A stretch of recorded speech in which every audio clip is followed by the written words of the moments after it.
Hey my loves, இன்னைக்கு நம்ம 2024 வெளியான யாக்ஷினி அப்படின்ற ஒரு வெப் சீரிஸை பற்றி தாங்க பார்க்க போகிறோம். இதில் மொத்தம் 6 எபிசோட்ஸ் இருக்குது. ஒரே வீடியோவில் பார்த்துடலாம். இது ஒரு mystery thriller web series guys. இந்த வெப் சீரிஸோட ஒன்லைனர் என்ன அப்படின்னா, மாயா அப்படின்ற வேற ஒரு உலகத்தை சார்ந்த தேவதை பூமியில் வந்து மாட்டிக்கிறாங்க. திரும்ப அவங்களுடைய உலகத்துக்கு போகணும் அப்படின்னா அவங்களுடைய சாபம் நீங்கணும் அப்படின்னா அவங்களுக்கு கொடுத்த பனிஷ்மெண்ட்டை கம்ப்ளீட் பண்ணணும். மாயாக்கு கொடுக்கப்பட்ட பனிஷ்மெண்ட் ரொம்ப விசித்திரமான பனிஷ்மெண்ட்டுங்க. 100 ஆண்களை அவங்களுடைய காதல் வலையில விழுக வச்சு அவங்கள சாவடிக்கணும். ஒன்ஸ் அந்த பனிஷ்மெண்ட்டை கம்ப்ளீட் பண்ணிட்டாங்கன்னா அவங்களுடைய உலகத்துக்கு அவங்க திரும்ப போயிடலாம். இது வரைக்கும் 99 கன்னி பசங்களை காதல் வலையில விழுக வச்சு சாவடிச்சிட்டாங்க. 100ஆவதா நம்ம ஹீரோவை டார்கெட் பண்றாங்க. மாயா நினைச்சது நடந்ததா இல்லையா அப்படின்றது தான் மொத்த படமே. ரொம்ப இன்ட்ரெஸ்டிங்கா இருக்கும். இந்த வீடியோவை ஸ்கிப் பண்ணாம பாருங்க. நீங்க பார்த்துட்டு இருக்கிறது சரண் என்டர்டைன்மெண்ட். நான் தான் சரண். வாங்க வீடியோக்குள்ள போலாம். படத்தோட ஸ்டார்டிங் சீன்ல மகாராஜா அப்படின்னு சொல்லக்கூடிய நாகலோகத்தை சார்ந்த ஒரு நபர் பாத்தீங்கன்னா தண்ணிக்குள்ள தவம் இருந்துகிட்டு இருக்கிறாருங்க. அங்க கட் பண்ணா ஒரு டான்ஸ் மாஸ்டர் அங்க வந்து ஸ்டூடெண்ட்ஸ்க்கெல்லாம் டான்ஸ் கத்து கொடுத்துக்கிட்டு இருக்காரு. அப்போ வித்தியாசமான ஒரு ஸ்மெல் ஒன்று இவர் அட்ராக்ட் பண்ணுதுங்க. இந்த ஸ்மெல் எங்கிருந்து வருது அப்படின்னு சொல்லிட்டு அந்த ஸ்மெல்லை ஃபாலோ பண்ணிக்கிட்டே ஒரு இடத்துக்கு வர, அந்த இடத்துல ரொம்பவே அழகான ஒரு பொண்ணு பயங்கரமா டான்ஸ் ஆடிக்கிட்டு இருக்கா. அவளுடைய பேரு மாயா. அவளுடைய அந்த நடனம் இந்த டான்ஸ் மாஸ்டரை அட்ராக்ட் பண்றதுக்காகவே ஆடுற மாதிரி இருக்குது. அந்த டான்ஸ்ல இந்த ஒரு டான்ஸ் மாஸ்டரும் அட்ராக்ட் ஆகுறாருங்க. கிட்ட போயிட்டு நீ போட்டிருக்கிற பர்ஃப்யூம் என்ன அப்படின்னு சொல்லி கேட்க, பட்டுன்னு அவங்க ஹக் பண்ணிக்கிறாங்க. 2 பேரும் ரிலேஷன்ஷிப்புக்கும் போறாங்க. ரிலேஷன்ஷிப் ஸ்டார்ட் ஆன கொஞ்ச நேரத்திலேயே மாயாவுடைய கண்ணு ப்ளூ கலர்ல மாறுது. கையில இருக்கக்கூடிய நகங்கள்லாம் பெருசா மாறுது. மாயாவுடைய உருவம் கம்ப்ளீட்டா பேய் மாதிரி மாறுதுங்க. டக்குன்னு அந்த நபரை கொலை பண்ணிடுறா. அங்க கட் பண்ணா தண்ணிக்குள்ள தவம் இருந்த மகாராஜா அப்படின்ற நபர் கடும் கோவத்தோட வெளியே வராருங்க. இந்த யாக்ஷினி நினைச்ச மாதிரியே அடுத்த கொலையும் பண்ணிட்டா. இது வரைக்கும் 99 கொலையை பண்ணியிருக்கிறா. அடுத்த ஒரு கொலையை பண்ணிட்டா அப்படின்னா அவ இந்த உலகத்தை விட்டு போயிருவா. அதுக்குள்ள அவளை பிடிச்சே ஆகணும் அப்படின்ற மாதிரி சொல்லிட்டு இவர் அந்த இடத்துல இருந்து கிளம்புறாருங்க. அங்க கட் பண்ணா யாக்ஷினின்னு சொல்லக்கூடிய மாயாவை நம்ம கிட்ட காட்டுறாங்க. மாயா பாத்தீங்கன்னா கையில ஒரு பொம்மையை வச்சு அந்த பொம்மை கிட்ட பேச்சு கொடுத்துட்டு இருக்காங்க. இன்னைக்கு இப்போதைக்கு நம்ம வேலை முடிஞ்சிருச்சு. இன்னைக்கு கடைசியா ஒரே ஒரு நபர் தான். அந்த ஒரு நபரை மட்டும் டார்கெட் பண்ணி நம்ம வேலையை முடிச்சிட்டோம்னா நம்ம உலகத்துக்கே போயிடலாம் அப்படின்ட்டு நம்ம மாயா பேசும்போது அந்த பொம்மையும் பாத்தீங்கன்னா அப்படியே ரியாக்ட் பண்ணிக்கிட்டு இருக்குதுங்க. இவங்க யாரு, எங்கிருந்து வந்தாங்க, எதனால இப்படி ஒவ்வொரு கன்னி பசங்களையா பார்த்து டார்கெட் பண்ணி காதல் வலையில விழுக வச்சு சாவடிச்சுக்கிட்டு இருக்காங்க அப்படின்றதுக்கான கதையை இப்ப நம்ம கிட்ட சொல்லிடுறாங்க. ஆக்சுவலா யாக்ஷினி அப்படின்னு அழைக்கக்கூடிய இந்த மாயா பாத்தீங்கன்னா வேற உலகத்தை சார்ந்தவங்க. இவங்களுக்கு ஒரு கோயிலை காப்பாற்றக்கூடிய வேலையை ஒப்படைச்சிருந்திருக்காங்க. அந்த கோயிலுக்கு வந்த ஒரு நபரை இவங்க காதலிச்சு ஏமாந்து போயிட்டாங்க. இப்படி மனித ரூபத்துல போயிட்டு மனுஷனை காதலிச்சு ஏமாந்து போனதுனால இனி வாழ்நாள் முழுக்க நீ வந்து பூமியிலேயே இருக்கணும் அப்படின்ற ஒரு சாபம். தயவு செஞ்சு அந்த சாபத்தை எடுத்துருங்க அப்படின்னு சொல்லிட்டு அவங்க உலக தலைவனான குபேரன் கிட்ட கேட்கும்போது அவர் இந்த மாதிரி ஒரு பனிஷ்மெண்ட்டை கொடுத்துருக்காரு. மனுஷியாவே இருந்து 100 கன்னி பசங்களை அட்ராக்ட் பண்ணி காதல் வலையில விழுக வச்சு அவங்கள சாவடிச்சிட்டாங்க அப்படின்னா இவங்க திரும்ப அவங்களோட உலகத்துக்கு போயிடலாம். இது வரைக்கும் 99 கன்னி பசங்களை இவங்க கொலை பண்ணியிருக்காங்க. ஆனா 100ஆவது கன்னி பையன் சாதாரணமாலாம் கிடைச்சிட மாட்டான். படி அந்த 100ஆவது ஆளு ரொம்ப ஸ்பெஷலான ஒரு ஆளா தான் இருக்கணும். இது வரைக்கும் எந்த பொண்ணையுமே ஏறு எடுத்து கூட பார்க்காத ஒரு பையனா இருந்திருக்கணும். ஸோ அந்த பையனை பார்த்து டார்கெட் பண்ணி இவங்க ரிலேஷன்ஷிப்ல இருந்து கொன்னால் மட்டும்தான் இவங்கனால அந்த தேவலோகத்துக்கு போக முடியும். அங்க கட் பண்ணா இப்போ நம்ம ஹீரோடைய ஃபேமிலியை காட்டுறாங்க. நம்ம ஹீரோக்கு 30 வயசு ஆயிடுச்சுங்க. கல்யாணம் பண்ணா லவ் பண்ணி தான் கல்யாணம் பண்ணுவேன் அப்படின்னு சொல்லி இருந்திருக்காரு. ஆனா இது வரைக்கும் லவ் பண்ணவே கிடையாதுங்க. நம்ம ஹீரோவோடைய தங்கச்சிங்க 2 பேருக்கு கல்யாணம் ஆயிடுச்சு. அவங்களுடைய கணவர்கள் கிட்டையும் தங்கச்சிங்க கிட்டையும் பார்த்தீங்கன்னா வீட்டில் இருக்கிற பெரியவங்கலாம் நீங்களாவது அவங்க கிட்ட பேசக்கூடாதா, கல்யாணத்துக்கு சம்மதம் வாங்கக்கூடாதா, அதான் 30 வயசு வரைக்கும் அவன் போக்கில் விட்டுறலாம், 30 வயசுக்கு மேலே நாங்கள் சொல்கிற பொண்ணை கல்யாணம் பண்ணணும்னு சொல்லியிருக்கிறோம்ல, ஸோ 30 வயசு ஆயிடுச்சு நீங்கள் போயிட்டு பேசுங்க அப்படின்னு சொல்ல, நம்ம ஹீரோ பார்த்தீங்கன்னா காலையிலேயே கனவு கண்டுட்டு இருக்கிறாரு. ஒரு பொண்ணோட உருவம் மட்டும் தெரிஞ்சிருக்குது, முகம் தெரியல. கல்யாணம் பண்ணால் அப்படி ஒரு பொண்ணை தான் கல்யாணம் பண்ணிக்கணும் அப்படின்னு சொல்லி கனவு கண்டுட்டே இருக்கிறாரு. ஆனால் அப்படி ஒரு பொண்ணை இது வரைக்கும் இவர் பார்க்கவே இல்லைங்க. அதனால இவர் கல்யாணமே வேண்டாம் அப்படின்னு சொல்லிக்கிட்டு இருக்கிறாரு.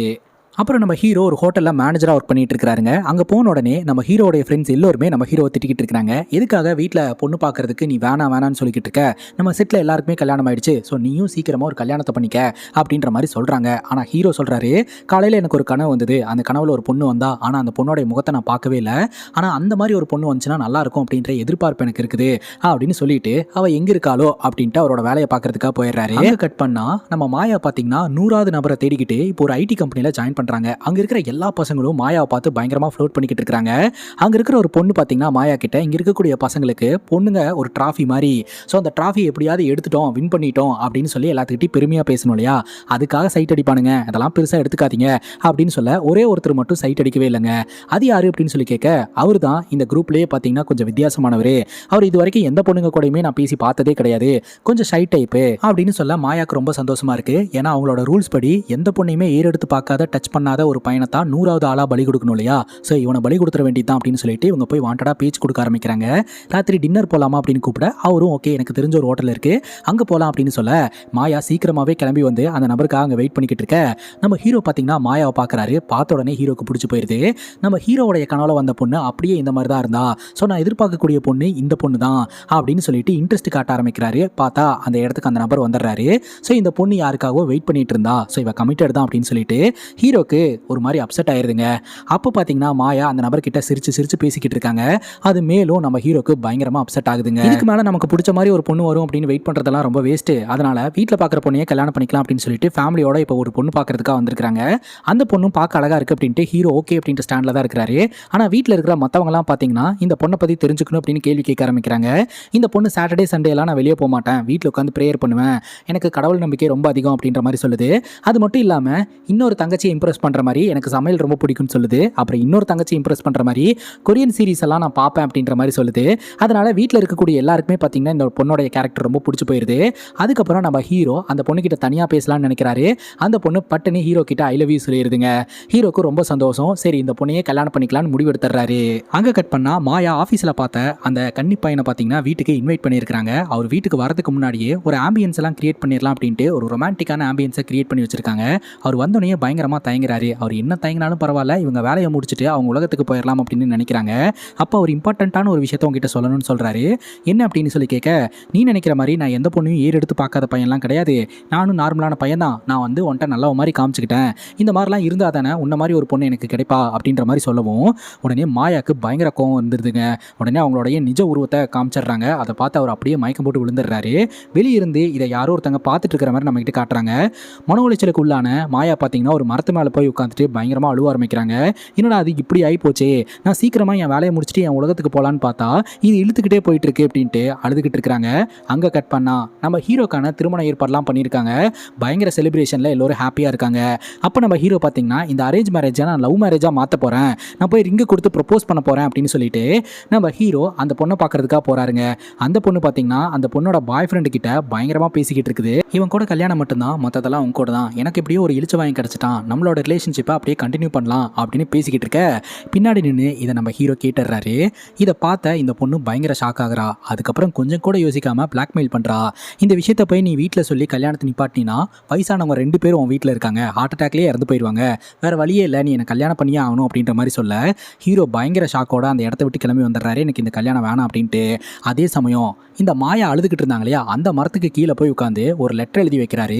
இதுதான் என்னுடைய கடைசி எழுத்து, நான் சாக போகிறேன், நான் உண்மையான லவ்வுக்காக ஏங்கினேன், இத்தனை வருஷம் நான் எந்த பொண்ணையுமே ஏறெடுத்து பார்க்காததுக்கு காரணம் ஒரே ஒரு பொண்ணுக்காக தான், உண்மையான காதலுக்காக தான், அப்படி ஒரு பொண்ணு என்னோட வாழ்க்கையில் வரவே இல்லை, இனிமேல் வரவும் வராது போல, நான் சாவறேன் அப்படின்னு சொல்லி எழுதுறாரு. அது காற்றுல பறந்து கரெக்டாக மாயா கிட்ட வந்து சேருது. அந்த லெட்டர் படித்து பார்த்த மாயா ரொம்ப சந்தோஷப்படுறாங்க. நாம தேடிட்டு இருக்கிற மாதிரியே அந்த பையன் இருக்கானே அப்படின்ட்டு. பார்த்தா நம்ம ஹீரோ தூக்கில் தொங்கிட்டு இருக்கிறாரு. டக்குன்னு நம்ம மாயா அதெல்லாம் அவுத்து விட்டுட்டு 2 பேரும் கீழே விழுந்துடுறாங்க. ஏங்க நீங்கள் அந்த ஹோட்டலுக்கு அந்த நபர் கூட வந்த நபர் தானே, என்னாச்சு ஏன் இப்படி அழுதுட்டு இருக்கீங்க அப்படின்னு ஹீரோ கேட்க, அப்போ மாயா சொல்கிறாங்க, இந்த உலகத்தில் உண்மையான காதலே இல்லை, அவன் என்னை நம்ப வச்சு ஏமாத்திட்டான் அப்படின்னு சொல்கிறாங்க. இந்த பக்கம் நம்ம ஹீரோவும் நானும் ஒரு பொண்ணை நம்பி ஏமாந்துட்டேன் அப்படின்னு சொல்ல, ஒருவேளை இந்த யூனிவர்ஸ் நம்ம 2 பேர்த்த சேர்த்து வைக்கணும்னு நினைக்குது போல, பார்ப்போம் விதி இருந்துச்சுன்னா நம்ம மறுபடியும் சந்திப்போம் அப்படின்ட்டு அந்த இடத்த விட்டு நம்ம மாயா கிளம்பி போயிடுறாங்க. இப்போ அந்த மகாராஜா அப்படின்றவர் யாக்ஷினியோட கதையை சொல்கிறாருங்க. யாக்ஷினி அப்படின்றவங்க அந்த தேவலோகத்தை சார்ந்தவங்களையா, அந்த உலகத்தை ரன் பண்ணுறது யார் அப்படின்னு பார்த்தீங்கன்னா குபேரன் அப்படின்ற ஒரு நபர் தான். அங்கே இருக்கக்கூடிய யாக்ஷினிங்களுடைய வேலை என்ன அப்படின்னா பூலோகத்தில் இருக்கக்கூடிய செல்வங்களை எல்லாம் பேலன்ஸாக பார்த்துக்கக்கூடிய ஜாபை தான் பார்த்துக்கிட்டு இருக்கிறாங்க. அவங்க தவத்தில் இருக்கும்போது யாராவது டிஸ்டர்ப் பண்ணாங்கன்னா கொலை பண்ணுற லெவலுக்கு கோவம் வரும் அப்படின்ற மாதிரி மகாராஜா அவருடைய அசிஸ்டன்ட் கிட்ட சொல்லிக்கிட்டு இருக்கிறாரு. இப்போ பார்த்தீங்கன்னா இவங்க காட்டுக்குள்ளே தாமரைப்பூவை தேடி போயிட்டு இருக்கிறாங்க. அந்த தாமரைப்பூவுக்கு ஒரு சக்தி இருக்குது, அது ஒரு 200 வருஷத்துக்கு அப்புறம் தான் வெளியே வரும். ஸோ இந்த வாட்டி அது வெளியே வரப்போகுது, அதை நம்ம கரெக்டாக ஐடென்டிஃபை பண்ணி எடுத்துகிட்டு போனோம் அப்படின்னா அந்த தாமரைப்பூவை வச்சு அந்த யாக்ஷினியை கண்டுபிடிச்சிடலாம் அப்படின்னு சொல்ல, அது எப்படி அப்படின்னு சொல்லி கேட்க, யாக்ஷினி ஒரு இடத்துக்கு வராங்க அப்படின்னா அவங்களுடைய ஸ்மெல்லையும் ப்ரெசன்ஸையும் பார்த்தீங்கன்னா அந்த தாமரைப்பூ காட்டி கொடுக்கும். அதுக்காக எப்படியோ கஷ்டப்பட்டு அந்த தாமரைப்பூவை மட்டும் ஃபில்டர் பண்ணி இவங்க எடுத்துகிட்டு வந்துடுறாங்க. இன்னொரு பக்கம் நம்ம ஹீரோக்கு கல்யாணம் நின்று போனதுனால ரொம்பவே சேடாக ஒர்க்குக்கு வருவார் அப்படின்னு பார்த்தா ஹீரோ ரொம்ப சந்தோஷமாக வராரு. என்னடா நீ அப்படியே ஆப்போசிட்டாக இருக்க அப்படின்னு சொல்லி கேட்க, அப்போ தான் ஹீரோ சொல்கிறாரு, எனக்கு ஒரு பொண்ணை ரொம்ப பிடிச்சி போயிடுச்சு அப்படின்னு சொல்லிட்டு. இப்போ இந்த மகாராஜா அந்த ஸ்பெஷல் தாமரைப்பூ அரைச்சு அதை ஒரு வேற பரிணாமமாக மாற்ற போறாரு. அதன் மூலமா இந்த யாக்ஷினியை கண்டுபிடிக்க போறாரு. சரி, இதெல்லாம் எதுக்காக மகாராஜா பண்ண போறீங்க, இதனால உங்களுக்கு என்ன யூஸ் அப்படின்னு சொல்லி அசிஸ்டன்ட் கேட்க, அப்பதான் இந்த மகாராஜா சொல்றாரு, இவரு நாகலோகத்தை சார்ந்தவருங்க. அந்த நாகலோகத்தை பார்த்தீங்கன்னா இந்த குபேரன் அப்படின்றவர் வந்து பயங்கரமா சூறையாடி அங்கிருந்த நாக மாணிக்கங்களை எல்லாம் கொள்ளையடிச்சிட்டு போயிட்டாரு. அதுக்கு பழி வாங்கணும் அப்படின்னு சொல்லி இந்த மகாராஜா நினைக்கிறாரு. அதுக்காக யாக்ஷினிகள்ல 64வது யாக்ஷினியான இந்த ஸ்பெஷல் யாக்ஷினி மாயாவை எப்படியாவது கண்ட்ரோல் பண்ணி மாயா மூலமா அந்த தேவலோகத்துக்கு போய் அங்க இருக்கக்கூடிய குபேரனை அழிச்சிட்டு 64 யாக்ஷினிகளை வச்சு இவர் ஆட்சி செய்யலாம் அப்படின்னு நினைக்கிறாரு. அதுக்காக தான் பாத்தீங்கன்னா மாயாவை துரத்திக்கிட்டு இருக்காரு. இப்போ மாயாவுடைய சாபம் நீங்கிருச்சு அப்படின்னா அவங்க தேவலோகத்துக்கு போயிருவாங்க. ஸோ இவருனால பாத்தீங்கன்னா அந்த தேவலோகத்துக்கு போற வழியை கண்டுபிடிக்க முடியாம போயிடும். அதனால மாயாவை எப்படியாவது சிறை பிடிச்சி மாயாவை வச்சு இவர் அந்த தேவலோகத்துக்கு போகணும் அப்படின்னு நினைக்கிறாரு. அதுக்கான ஸ்பெஷல் பூஜையெல்லாம் இவர் மேற்கொள்ளணும். அதுக்கு இப்போ மாயாவை பிடிக்கணும். இப்போ இந்த ஸ்பெஷல் தாமரைப்பூவை பெயிண்டா மாத்திடுறாங்க. ஒரு பெயிண்டை வரைஞ்சு எல்லா ஹோட்டல்ஸ்க்கும் கொடுங்க, அங்க இந்த யாக்ஷினி மாயா வந்தானா இது காட்டி கொடுக்கும் அப்படின்னு சொல்லி அனுப்பி வைக்கிறாங்க. இன்னொரு பக்கம் நம்ம ஹீரோ அவரோட ஃப்ரெண்ட்ஸோட சேர்ந்து பப்புக்கு போயிட்டு அங்கே டான்ஸ் ஆடிட்டு இருக்கும்போது அங்கே ஸ்மெல் வர ஆரம்பிக்குது.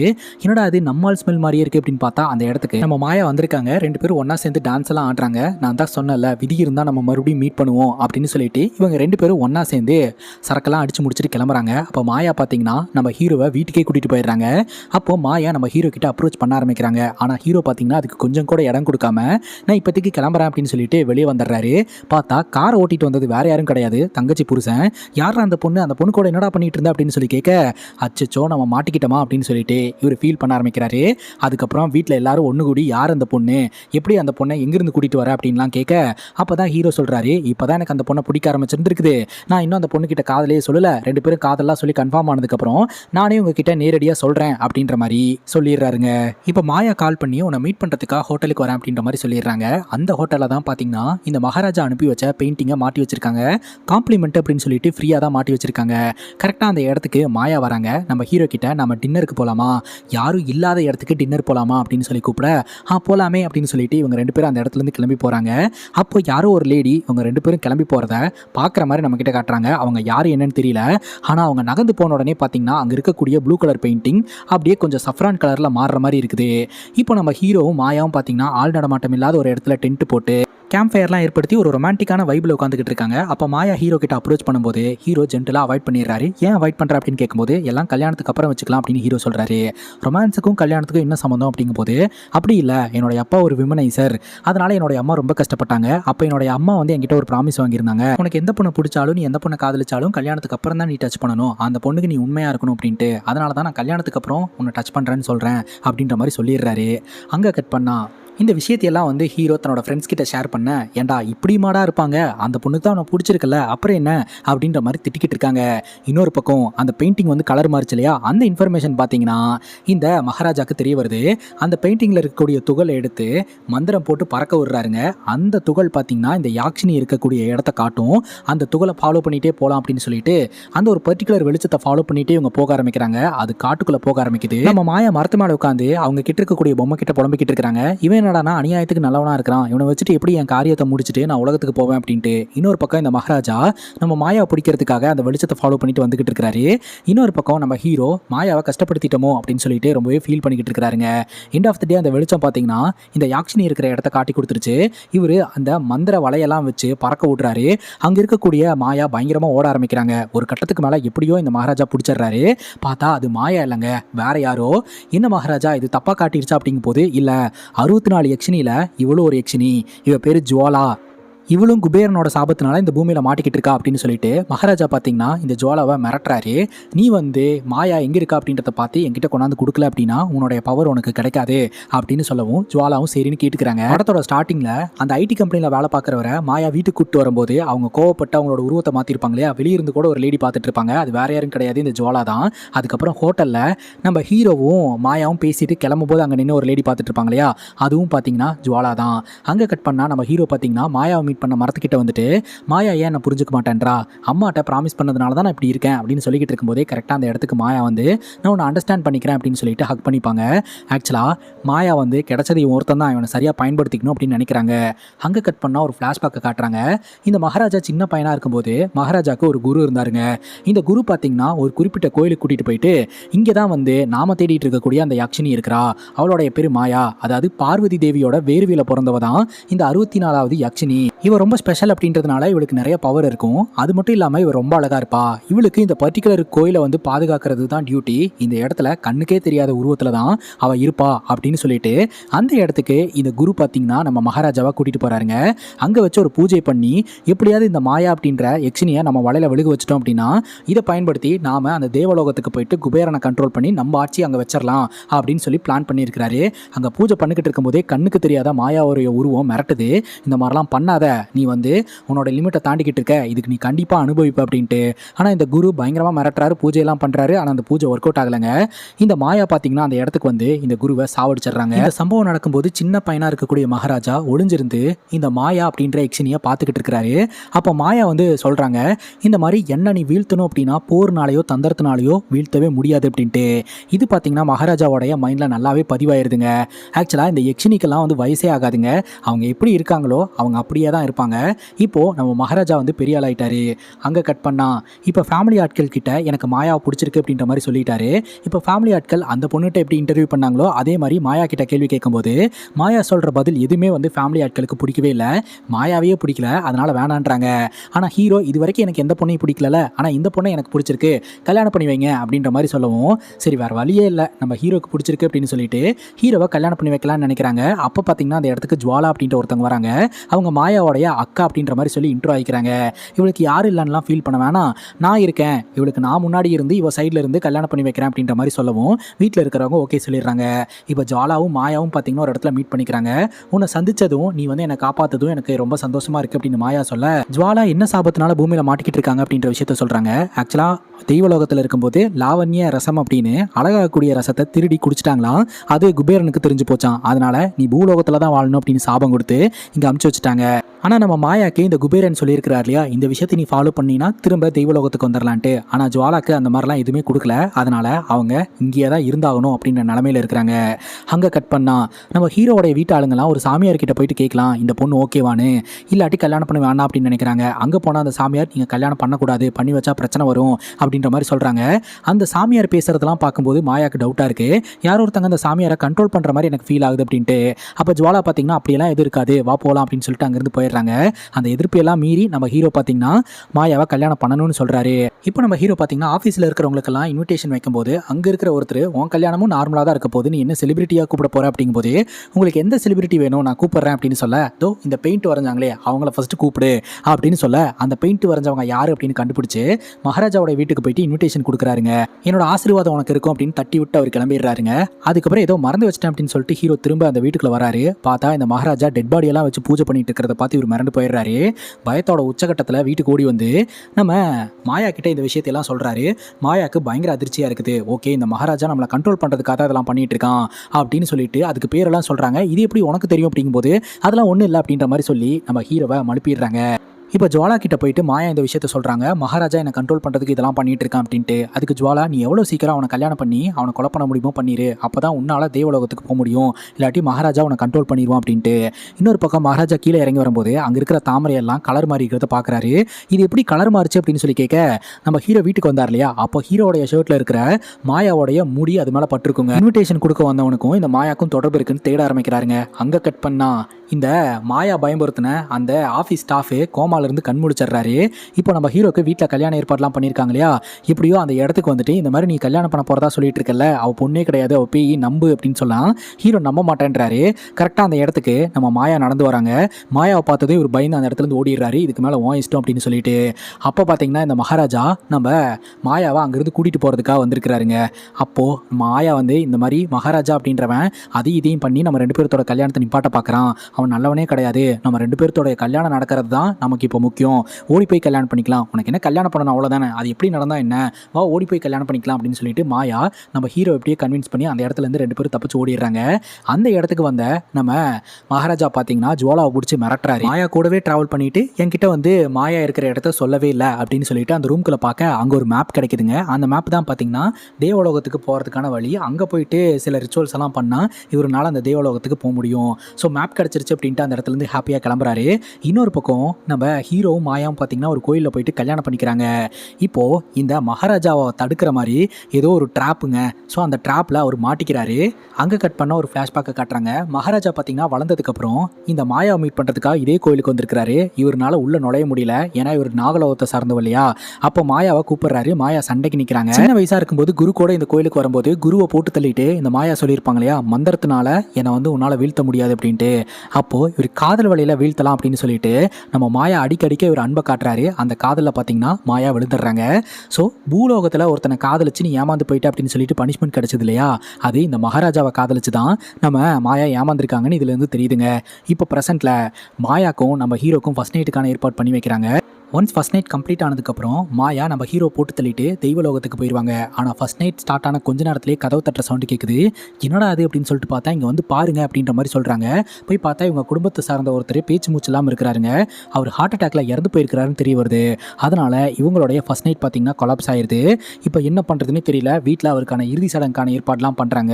மாயாவுக்கு செம்ம காண்டாகுது. ஆனாலும் வீட்டில் வந்து இந்த சடங்கு சம்பிரதாயம் எல்லாம் நடந்துட்டு இருக்கும்போது ஹீரோ மாயாவும் ஒருத்தர் பார்த்துக்கிறாங்க. அதுக்கப்புறம் யாருக்கும் தெரியாமல் ரூம்குள்ளே போயிட்டு இவங்க பேச ஆரம்பிக்கிறாங்க. பட்டுன்னு மாயா வந்து அப்ரோச் பண்ணுறாங்க. டக்குன்னு வீட்டில் இருக்கக்கூடிய பெரியவங்களாம் அந்த ரூம்குள்ளே வந்துட்டு 11 நாள் முடியாமல் நீங்கள் எதுவுமே பண்ணக்கூடாது, வெளியே போங்க அப்படின்ற மாதிரி சொல்லி அனுப்பிச்சி வச்சுட்டு மாயா இங்கே வா எனக்கு மசாஜ் பண்ணி விடு அப்படின்னு சொல்ல மாயாவுக்கு பயங்கர கோவங்க. அவங்க கையில் இருக்கக்கூடிய அந்த ஈவில் பவரை பயன்படுத்தி நம்ம பாட்டிக்கு ஒரு ஸ்க்ராட்சை போட்டு விட்டுறாங்க. பாட்டி பயங்கர பிரச்சனை பண்ணி விட அதுக்கப்புறம் ஜுவாலா வந்து சமாளிச்சிடுறாங்க. இப்போது நம்ம மாயா பார்த்தீங்கன்னா ஜுவாலா கிட்ட இன்னும் 11 நாள் எப்படி என்னால் பொறுத்துக்க முடியும், பல வருஷம் நான் இந்த பூமியிலேயே இருந்துட்டேன். ஸோ இப்போ 99வது ஆள் இந்த இதை மட்டும் கம்ப்ளீட் பண்ணிட்டு சீக்கிரம் போயிடணும்னு நினைக்கிறேன் அப்படின்ற மாதிரி சொல்லிக்கிட்டு இருக்க. நீ ஒன்றும் கவலைப்படாத, மகாராஜாவை நான் ஒரு ட்ராப்பில் தான் வச்சிருக்கிறேன் அப்படின்ற மாதிரி ஜுவாலா சொல்லிக்கிட்டு இருக்காங்க. இப்போ மாயா நம்ம ஹீரோக்கு சீக்கிரட்டாக ஒரு லெட்டர் கொடுத்து ஒரு இடத்துல சந்திச்சு ரொமான்ஸ் பண்ணலாம்னு நினைக்கிறாங்க. அப்போ பார்த்தீங்கன்னா இந்த குடும்பத்தினர்கள் எல்லோருமே அங்கே வந்து உட்காந்துட்டு நீங்கள் 2 பேரும் ரொமான்ஸ் பண்ணக்கூடாது அப்படின்னு சொல்லிட்டு முட்டுக்கட்டை போட்டுக்கிட்டே இருக்கிறாங்க. நம்ம மாயாவுக்கு செம்ம காண்டாயிட்டு இருக்குதுங்க. மாயா சும்மா இருக்கிறதுனால தான் இந்த மாதிரிலாம் தோணுது. மாயாவுக்கு வேலை கொடுத்து அவளை பிஸியாகவே வச்சுக்கலாம் அப்படின்னு சொல்லிட்டு மாயாவுக்கு நிறைய வேலை கொடுத்து டார்ச்சர் பண்ணிக்கிட்டு இருக்காங்க. அந்த நேரம் பார்த்து எல்ஐசி ஏஜென்ட் மாதிரி இந்த ஐடி கம்பெனியில் வேலை பார்த்தவரும் வராரு. மாயாவை பார்த்ததும் தெரிச்சடிச்சு ஓடுறாரு. இங்கே வாடா அப்படின்னு சொல்லிட்டு நீ என்ன விஷயமா வந்திருக்க அப்படின்னு கேட்ட, வீட்டில் ஒருத்தர் இறந்து போனார் இல்லையா, அவரை பற்றி பேசுறதுக்காக தான் வந்திருக்கேன்னு சொல்கிறாங்க. உன்னோட உதவி எனக்கு தேவைப்படுது. ஸோ அவர் எப்படி இறந்து போனார் அப்படின்ற கம்ப்ளீட் டீட்டெயில் எனக்கு வேணும் அப்படின்னு சொல்ல அவரும் அந்த ரிப்போர்ட் எடுத்து கொடுக்குறாரு. அந்த ரிப்போர்ட்டை பார்த்த மாயாவுக்கு பயங்கர அதிர்ச்சி. ஆக்சுவலாக அந்த வீட்டில் ஒரு டெத்து விழுந்தது இல்லையா, அந்த டெத்து விழுந்தா இவங்க ஃபர்ஸ்ட் நைட் நின்று போகும் அப்படின்னு தெரிஞ்சு யாரோ ஒருத்தங்க வேணும்னு பண்ணியிருக்காங்க. அவர் வந்து ஹார்ட் அட்டாக்ல இறந்து போகல, யாரோ ஒருத்தங்க அட்டாக் பண்ண மாதிரி இருக்குது. அது மனுஷங்க அட்டாக் பண்ண மாதிரியே இல்லை, ஏதோ ஒரு க்ரீச்சர் அட்டாக் பண்ண மாதிரி இருக்குது.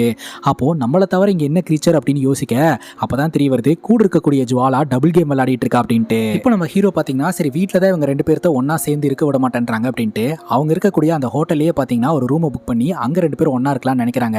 அதுக்காக மாயாவை கூப்பிட்டு வரலான்னு வரும்போது அப்போ தான் நம்ம ஹீரோ மாயாவோடைய சுயரூபத்தையே பார்க்குறாரு. மாயா பார்த்தீங்கன்னா ஜுவாலா கிட்ட பேயா மாதிரி சண்டை போட்டுட்டு இருக்காங்க. நீ எதுக்காக இந்த மாதிரிலாம் பண்ணிட்டு இருக்க அப்படின்ட்டு. ஜுவாலாக்கு மாயாவை பார்த்து போறாமங்க. ஆக்சுவலாக மாயா மாதிரி அழகாக இருக்கணும் அப்படின்னு சொல்லிட்டு தான் அவங்க தேவலோகத்தில் இருக்கக்கூடிய லாவணிய ரசத்தை குடிச்சிருந்துருக்காங்க. அதில் கடுப்பான குபேரன் பார்த்தீங்கன்னா இனிமேல் நீ பூலோகத்திலே இருக்கணும்னு சாபம் கொடுத்து அனுப்பிச்சு வச்சுட்டாரு. ஆனால் மாயானால திரும்ப தேவலோகத்துக்கு போக முடியும், ஆனால் ஜுவாலானால திரும்ப போக முடியாது. அந்த கடுப்பில் மாயாவையும் போக விடாமல் தடுக்கணும் அப்படின்றதுக்காக தான் இந்த மாதிரி ஃபர்ஸ்ட் நைட் எல்லாம் நிப்பாட்டுறதுக்கு பிளான் பண்ணியிருக்குது. இப்படி இவங்க 2 பேரும் பேயா மாதிரி சண்டை போட்டுக்கிட்டு இருக்கிறத நம்ம ஹீரோ பார்த்து பயங்கர ஷாக் ஆயிடுறாரு. ஆனால் நம்ம பொண்டாட்டி பேயா நம்மளைய போட்டு தள்ளிட்டு இந்த உலகத்தை விட்டே போறாளா அப்படின்னு சொல்லிட்டு பயந்து இருக்கிறாரு. அப்போது நம்ம மாயா பார்த்தீங்கன்னா நான் உன்னை கொல்ல போகிறது கிடையாது, ஏன்னா இவ்வளோ நாள் என் கூட நீ இருந்திருக்க, அந்த ஒரு இதுக்காக உன்னை விட்டுட்டு போகிறேன் அப்படின்ட்டு கிளம்பிடுவாங்க. அப்போ ஒரு ஃப்ளாஷ்பேக்கை காட்டுறாங்க. ஆக்சுவலாக இந்த மகாராஜா மேலே காதல் வயப்பட்ட நம்ம மாயா பார்த்தீங்கன்னா உனக்கு என்ன வேணுனாலும் நான் தரத்துக்கு தயாராக இருக்கேன் அப்படின்னு சொல்லும்போது தேவலோகத்துக்கான வழியை இவர் கேட்குறாரு. ஆனால் அதை சொல்ல மாட்டேன் அப்படின்ற மாதிரி சொல்லிடுவாங்க. அது ரூல்ஸை பிரேக் பண்ணுற மாதிரி இருக்குது அப்படின்ற மாதிரி சொல்லிடுவாங்க. ஆனால் மாயாவை கூப்பிட்டு போயிட்டு இவர் டார்ச்சர் பண்ணியிருக்கிறாரு. அதுக்கப்புறம் மாயாவை இவர் ஏமாற்றி அமுச்சு வச்சுட்டாருங்க. அதுக்கப்புறம் மாயா திரும்ப அந்த கோயிலுக்குள்ள போகும்போது இவங்களால என்ட்ரு ஆக முடியல. குபேரன் பார்த்தீங்கன்னா இனிமேல் உனக்கு தெய்வலோகத்தில் இடம் கிடையாது, நீ இங்கே இருக்கணும் அப்படின்னு சாபம் விட்டுட்டாங்க. அங்கே கட் பண்ணா நம்ம ப்ரெசன்ட் சுச்சுவேஷனில் ஹீரோ ஹோட்டலில் வந்து ஒரு மாதிரி கிடுக்கிடுன்னு நடுங்கிட்டு இருக்கிறாரு. என்னாச்சு அப்படின்னு சொல்லி கேட்க என் பொண்டாட்டி மனுஷியே கிடையாது பேயின்னு சொல்ல இப்பெல்லாம் சொல்லாமா தப்பு அப்படிங்கும்போது பொண்டாட்டி மட்டும் இல்லை கூட இருக்கிற ஜுவாலாவும் அப்படின்னு சொல்லிக்கிட்டு இருக்கும்போது இந்த மாதிரி நம்ம ஹீரோக்கும் மாயாக்கும் ஒரு சூட் ரூம் அரேஞ்ச் பண்ணியாச்சுன்னு சொல்கிறாங்க. கரெக்டாக மாயா அந்த இடத்துக்கு வரும்போது அப்படியெல்லாம் எதுவுமே கிடையாது அப்படின்னு சொல்லிட்டு அந்த இடத்துலேருந்து கிளம்பி போயிடுறாங்க. ஒரு வேளை இவங்க 2 பேருக்கும் ஃபர்ஸ்ட் நைட் நடந்ததுன்னா ஹீரோவோட கதை முடிஞ்சது அப்படின்னு மாயாக்கு தெரிஞ்சு போச்சு. ஸோ ஃபர்ஸ்ட் நைட் நடக்காமல் இருக்கிறதுக்காக நம்ம ஹீரோ என்ன பண்ணுறாரு அப்படின்னா போய் மாலை போட்டு வந்துடுறாருங்க. ஆனால் இந்த வாட்டி குடும்பத்தினர்கள் எல்லோருமே ஹீரோ மாயாவும் சேரணும்னு தான் நினைக்கிறாங்க. ஏன்னா மாயா வீட்டில் இருக்கிறவங்க கிட்டலாம் நல்ல பேர் வாங்கிட்டாங்க. ஆனால் ஹீரோவை பரிகாரமெல்லாம் பண்ண வச்சு ஒரே நாளில் மாலையை கழட்டு வச்சிடறாங்க. அதுக்கப்புறம் இவங்க 2 பேரும் சேரணும்னு இந்த குடும்பத்தினர்கள் நினைக்கிறாங்க. ஆனால் மாயாவுக்கு தெரியாது நம்ம ஹீரோக்கு எல்லா உண்மையும் தெரிஞ்சு போச்சுன்ட்டு. அப்புறம் லேட்டாக தான் வீட்டுக்கு வராரு. வந்துட்டு மாயா கூட டைம் ஸ்பெண்ட் பண்ணாமல் வெளியே போயிட்டு ஒரு டைம் பாதிக்கப்பட்டாரையா அவர்கிட்ட போய் பேசும்போது அவர் என்ன சொல்கிறாருன்னா, நான் கன்னி பையன் அப்படின்றதுனால தான் அவன் என்னை டார்கெட் பண்ணா. அப்புறம் நான் கன்னி பையன் இல்லைன்னு தெரிஞ்சதுக்கப்புறம் என்னை விட்டுட்டா. ஸோ இப்போ நீ கன்னி பையன் அப்படின்றதுனால தான் உன்னை டார்கெட் பண்ணியிருக்கா. நீ வந்து உன்னோட கன்னித்தன்மையை இழந்துட்டானா அவனை விட்டுருவா அப்படின்னு சொல்லிட்டு ஒரு பொண்ணை புக் பண்ணி அனுப்பி வைக்கிறாருங்க. அங்கே போய் பார்த்தா அந்த வீட்டில் மாயா நின்றுட்டு இருக்காங்க. அதை பார்த்ததே ஒரு பயந்து ஓடி வந்துடுறாரு. வீட்டில் பார்த்தீங்கன்னா மாயா வந்து எகத்தாளமாக எல்லாரும் முன்னாடியுமே கால் மேலே கால் போட்டு உட்கார எல்லோரும் காண்டாய் திட்டுறாங்க. டக்குன்னு மாயா கோவப்பட்டு மாயாவோடைய சுயரூபத்தை காமிக்க அங்கே இருக்கிற எல்லோருமே மிரண்டு போயிடுறாங்க. அதுக்கப்புறம் மாயா பார்த்தீங்கன்னா ரூம்குள்ளே போய் உட்காந்து அந்த பொம்மை கிட்ட அழுவ ஆரம்பிக்கிறாங்க. நான் இது வரைக்கும் நிறைய ஆண்களை கொலை பண்ணிட்டேன். ஆனால் எல்லா ஆண்களும் பார்த்தீங்கன்னா ஒரு லஸ்ட் எண்ணத்தில் இருந்தாங்க. ஆனால் ஹீரோ மட்டும் ரொம்ப நல்லவனாக இருக்கிறான். அவனை என்னால் கொல்லவும் முடியல. என்ன அறியாமல் நான் அவனை காதலிக்கவும் ஆரம்பிச்சிட்டேன் அப்படின்ற மாதிரி புலம்பிட்டு இருக்காங்க. இன்னொரு பக்கம் இந்த மகாராஜாவை ஒரு ட்ராப்பில் மாட்ட வச்சிருந்தாங்க இல்லையா, அந்த இடத்துக்கு மகாராவோடைய அசிஸ்டன்ட் வந்து நம்ம மகாராஜாவை காப்பாற்றிடுறாரு. இப்போ நம்ம மாயா பார்த்தீங்கன்னா வீட்டில் உட்காந்து புலம்பிக்கிட்டு இருக்கும்போது வீட்டுக்கு ஒரு நபர் வராரு. வேற யாரும் இல்லை, இந்த மகாராஜா தான். அவருடைய அந்த மந்திர சக்தியை பயன்படுத்தி நம்ம மாயாவை கண்ட்ரோல் எடுத்துடுறாரு. மாயா கையில் இருக்கக்கூடிய பொம்மை கீழே விழுந்து உடஞ்சு போயிருதுங்க. மாயாவை இந்த மகாராஜா துடிக்க அந்த இடத்துல இருந்து தூக்கிட்டு போறத நம்ம ஹீரோ பார்த்து பயங்கர ஷாக் ஆகுறாரு. அப்ப கிட்ட வராரு. குடும்பத்தினர்கள் எல்லோருமே தடுத்துறாங்க. அவ போட்டும், அவ வந்ததுக்கு அப்புறம் தான் வீட்டில் எல்லா பிரச்சனையுமே, அவர் பேய் அவ போட்டும் அப்படின்ற மாதிரி சொல்லிடுறாங்க. ஹீரோவும் விட்டுறாரு. அங்கே கட் பண்ணா ஒரு ஃபிளாஷ்பேக்கை காட்டுறாங்க. மாயா இந்த மகாராஜாவோட காதல்னால ஏமாந்து இந்த கோயிலுக்குள்ள என்ட்ரு ஆகும்போது குபேரன் அப்படின்ற அந்த தேவலோகத்தோடைய தலைவன், உனக்கு இனிமேல் இந்த இடத்துல இடம் கிடையாது, நீ மனுஷியா தான் இனிமேல் இந்த இடத்துல இருக்கணும் அப்படிங்கும்போது அது என்னால் முடியாது, என்னை திரும்பவும் கூப்பிட்டுக்கங்க, நான் தப்பு பண்ணிட்டேன் அப்படின்னு சொல்லி பயங்கரமா கெஞ்சி இருந்திருக்காங்க. சரி, உனக்கு நான் ஒரு பனிஷ்மெண்ட் கொடுக்குறேன், அந்த பனிஷ்மெண்ட்டை நீ கம்ப்ளீட் பண்ணினா உன்னால திரும்பவும் இங்கே வர முடியும் அப்படின்ட்டு சாபத்தை கொடுக்குறாருங்க. அது என்ன அப்படின்னா 100 கன்னி பசங்களை வந்து காதல் வலையில விலக வச்சு நீ அவங்கள சாவடிச்சா மட்டும்தான் உன்னால தேவலோகத்துக்கு வர முடியும் அப்படின்ட்டு. அது ஒரு மிகப்பெரிய சாபமாச்சு அப்படின்ட்டு அங்கேருந்து கதறி அழுது இருந்திருக்காங்க. அதுக்கப்புறம் காலப்போக்கில் அந்த பனிஷ்மெண்ட் அக்செப்ட் பண்ணிக்கிட்டு ஒவ்வொருத்தனையாக சாவடிச்சிட்டு இருந்திருக்காங்க. இப்போ 100வது ஆளாக தான் நம்ம ஹீரோவை டார்கெட் பண்ணி இப்போ கடைசி நேரத்தில் மகாராஜா தூக்கிட்டு போயிட்டாரு. இப்போ ஹீரோ குடிச்சிட்டு ஃபீல் பண்ணுறாரு. எண்ட் ஆஃப் த டே நம்ம ஹீரோ மாயாவை உண்மையாக காதலிச்சிட்டார் இல்லையா. வீட்டுக்கு வரும்போது அந்த பொம்மை உடஞ்சு கிடக்குது. அந்த பொம்மையை ஒன்று சேர்க்கும் போது அந்த பொம்மைக்குள்ள இருந்து ஒரு உருவம் வந்து, ஆக்சுவலாக மாயா வந்து உன்னை காதலிச்சா, நீ சாகணும் அப்படின்னு முடிவெடுத்ததுக்கு அப்புறம் தான் உன்னை சாவடிக்கலான்னு அவள் முடிவே எடுத்தா. மற்றபடி அவளுக்கு உன்னை சாவடிக்கணும்னு எண்ணமெல்லாம் கிடையாது. அவள் உண்மையாலுமே லவ் பண்ணா அப்படின்னு சொல்ல, இப்போ அந்த மகாராஜா நம்ம மாயாவை எங்கே தூக்கிட்டு போயிருப்பான் அப்படின்னு சொல்லும்போது அந்த பொம்மை வந்து வழிகாட்டுதுங்க. உடனடியாக நம்ம ஹீரோ அந்த இடத்துக்கு வந்துகிட்டு இருக்கிறாரு. மாயாவை பார்த்தீங்கன்னா ஒரு சக்கரத்தில் வச்சு மாயாவோட கை ரத்தத்தெல்லாம் எடுத்து வச்சு இந்த மகாராஜா வந்து பூஜை பண்ணிக்கிட்டு இருக்கான். ஸோ இந்த ரிச்சுவல் மட்டும் கம்ப்ளீட் ஆயிடுச்சு அப்படின்னா இந்த தெய்வலோகத்துக்கு போகிறதுக்கான பாதை ஓப்பன் ஆயிரும். அந்த பாதையை பயன்படுத்தி மகாராஜா எப்படியோ அந்த தெய்வலோகத்துக்கு போய் அங்கே இருக்கக்கூடிய குபேரனை அழிச்சு அங்கே மகாராஜாவோடைய ஆட்சியை வைப்பான். அதுக்கப்புறம் அங்கே இருக்கக்கூடிய 64 யட்சினிகளையும் தன்னோட கண்ட்ரோலில் வச்சு தன்னுடைய சுயலாபத்துக்காக பயன்படுத்திப்பான். ஆனால் இது மட்டும் நடந்துடவே கூடாது. இது நடந்தது அப்படின்னா இவங்களோட தெய்வலோகமே இல்லாமல் போயிடும் அப்படின்னு சொல்லிட்டு, இந்த ஜுவாலா ஒரு யக்ஷினி தானே, அவள் எப்படி நம்ம உலகத்துக்கு ஆபத்து விளைவிக்கிற மாதிரி இந்த மகாராஜா கூட சேரலாம், இவ துரோகம் பண்ணிட்டா அப்படின்னு சொல்லிட்டு ரொம்பவே நம்ம மாயா ஃபீல் பண்ணுறாங்க. கரெக்டாக அந்த இடத்துக்கு வந்த நம்ம ஹீரோ அவருடைய ரத்தத்தை வந்து அந்த ரிச்சுவலுக்குள்ளே தொலைச்சு விட்டுறாரு. அதனால் அது ஸ்டாப் ஆயிடுது. இருந்தாலும் பார்த்தீங்கன்னா இந்த தெய்வலோகத்துக்கான அந்த போர்ட் ஓப்பன் ஆயிடுதுங்க. அப்போ பார்த்தீங்கன்னா இந்த பொம்மை உருவத்தில் போயிட்டு இந்த ஜுவாலா கிட்ட பேசியிருக்கோம், நீ இந்த மாதிரி மகாராஜாக்கு சப்போர்ட் பண்ணியிருக்கக்கூடாது, என்னதான் நம்ம மாயாக்கு சாபம் இருந்தாலும் அவள் தெய்வலோகத்தை காக்கணும்னு நினைக்கிறா, நீ அவ கூட கம்பேர் பண்ணிக்கிட்டு அவளோட அழகு கூட கம்பேர் பண்ணிக்கிட்டு நீ வந்து இந்த லாவண்ய ரசத்தை குடிச்சிட்டு இந்த இடத்துக்கு வந்துட்ட, இப்போவும் வந்து மகாராஜாக்கு சப்போர்ட் பண்ணிட்டு இருக்க, அதுக்கப்புறம் தெய்வலோகமே இல்லாமல் போயிடும் அப்படின்ற மாதிரி சொல்லும்போது ஜுவாலா வந்து நம்ம ஒரு தப்பு பண்ணிட்டோம் அப்படின்னு சொல்லிட்டு அந்த போர்ட் ஓப்பன் ஆகும் பார்த்தீங்களா, அங்கே போயிட்டு இந்த ஜுவாலா நின்றுறாங்க. சாபம் பெற்ற ஒரு யக்ஷினி வந்து அந்த இடத்துல நின்னா அந்த போர்ட் உடஞ்சு போயிடும். கடைசி நேரத்தில் ஜுவாலா எல்லாத்தையும் ரியலைஸ் பண்ணிட்டு சாபம் பெற்ற ஒரு யக்ஷினியாக பார்த்தீங்கன்னா அந்த போர்ட்டுக்கிட்ட போய் நிற்க அந்த போர்ட் உடஞ்சு போயிருதுங்க. அதுக்கப்புறம் மகாராஜாவுடைய பிளான் எல்லாம் தவிடி புடி ஆயிடுது. இன்னொரு பக்கம் மகாராஜாவை காலி பண்ணியாச்சு, ஆனால் என்னால் தேவலோகத்துக்கு போக முடியாது அப்படின்ற மாதிரி நம்ம மாயா ஃபீல் பண்ணிட்டு இருக்காங்க. அப்போ ஹீரோ சொல்கிறாரு, அதான் நான் இருக்கேன்ல, என்னை அழிச்சிரு, நீ போயிரு அப்படிங்கும்போது அது என்னால் முடியாது, நான் காதலிக்கிறேன் அப்படிங்கும்போது நானும் நான் காதலிக்கிறேன், எனக்காக நீ ஏற்றுக்கணும் அப்படின்ற மாதிரி சொல்ல, அதுக்கப்புறம் மாயாவும் நம்ம ஹீரோவும் ரொமான்ஸ் பண்ண ஆரம்பிச்சிடுறாங்க. ஸோ அதுக்கப்புறம் என்ன நடக்கும் அப்படின்னு நமக்கே தெரியும் இல்லையா. நம்ம ஹீரோவோடைய கதையை நம்ம மாயா முடிச்சிருவாங்க. அதுக்கப்புறம் இவங்க அந்த உலகத்துக்கு போகிறதுக்கான போர்ட் ஓப்பன் ஆயிரும். அப்புறம் இங்கேருந்து அவங்க தெய்வலோகத்துக்கே போயிடுவாங்க. இதோட இந்த சீரீஸ் முடியுதுங்க. இந்த சீரீஸை பற்றி நீங்கள் என்ன நினைக்கிறீங்க அப்படின்னு உங்களோட கமெண்ட்டை சொல்லுங்கள். இதே மாதிரி வேற ஒரு நல்ல வீடியோவில் வந்து சந்திக்கிறேன். Love you guys, take care and cheers.